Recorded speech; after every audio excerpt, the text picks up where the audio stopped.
This is the This is the This is the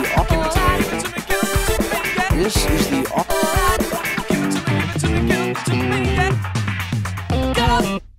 Hi everyone, this is Claire with the program Say It Right. Once, a friend told me about a situation that had happened with him in America. Whenever he spoke to a person in America, they kept asking, "What? What?" He would repeat his sentence again and again. Finally, they would say, "Uh-huh," and then repeat his sentence for him, using exactly his words. He felt very humiliated. He knew that his words and grammar were good, but nobody could understand him just because of his pronunciation. So now, he is very motivated to learn English pronunciation. I hope you also are. Today, we will learn the pronunciation for the sounds m, n, and ng. I think there won't be any questions about the first two sounds. As for the last one, this sound is the sound for n when k or g come after it. For example, filling, searching, think, and so on. Well now, let's start with a little bit of theory.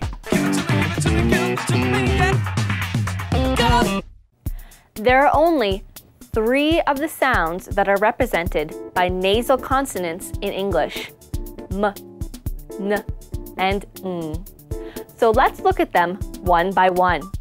To pronounce the sound m, press your lips together and make a voiced humming sound, releasing the air through your nose. M, mother, milk. To make the sound n, place your tongue against the upper ridge of your mouth, behind your teeth, and hold it there. Make a voiced sound and release the air through your nose. N. That's right! The last one, the sound ng. To make this sound, bring the back of your tongue up against the velum. Then close the air off completely and release it through the nose. Ng. The last sound may be rather difficult. That's why we'll pay more attention to it in our practical part. So let's practice.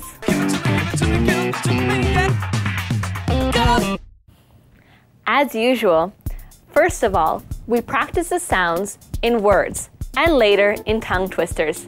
Let's get started. M, m, m. Mate, mask, coming. Fine. Now our second sound. Are you ready? N, n, n. Name, spoon, money. By the way, who can tell me where everyone can always find money when they look for it? Your answer? Can you guess? I think everyone wants to know this place. Well, you can always find money in a dictionary. The word money can always be found in a dictionary. So simple. And what were you thinking about, huh? And now we have our last and most difficult sound. Ng. Ng. Ng. Ng. Singer. Angle. Amazing. Perfect! It's really not so difficult. Well now, let's finish with the words. And my favorite part of our practice is tongue twisters. A missing mixture measure. 9 nimble noblemen nibbled nuts.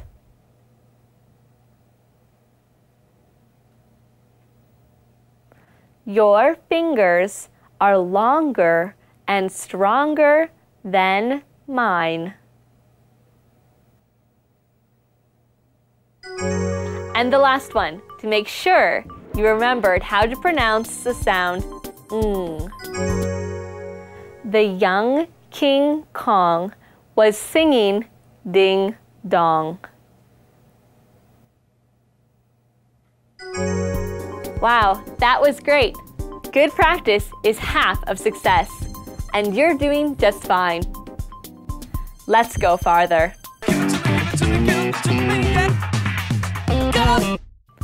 As usual, let's remember the words that are pronounced in the same way but written in different ways. As you know, they're called homophones. So let's have a look at some homophones with today's sounds.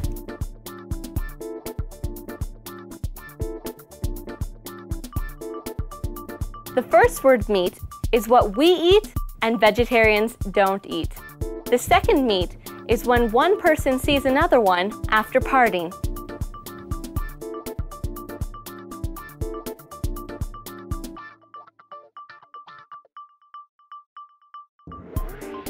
The first knight is a heavily armed man with a high rank in the past who was a real gentleman. And the second word knight is the opposite of day.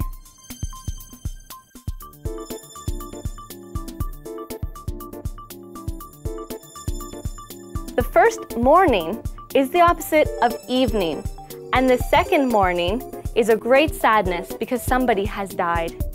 Remember the difference in the spelling of these words, morning and morning, and never confuse them, because if you write, for example, it's a nice morning, it can lead to a really funny situation. Just imagine. So now, let's go on. Okay, I think that today we did some great and very, very useful work. And to make it even more useful and interesting, I'll tell you one English idiom. It is the square meal, and it means a nutritious meal. British warships in the 1700s did not have the best of living conditions. A sailor's breakfast and lunch were sparse meals consisting of little more than bread and a beverage. But the third meal of the day included meat and was served on a square tray. Eating a substantial meal on board a ship required a tray to carry it all on. Hence, a square meal was the most substantial meal served. Well, I think I'd like to have a square meal too. So see you next time on Say It Right. Bye!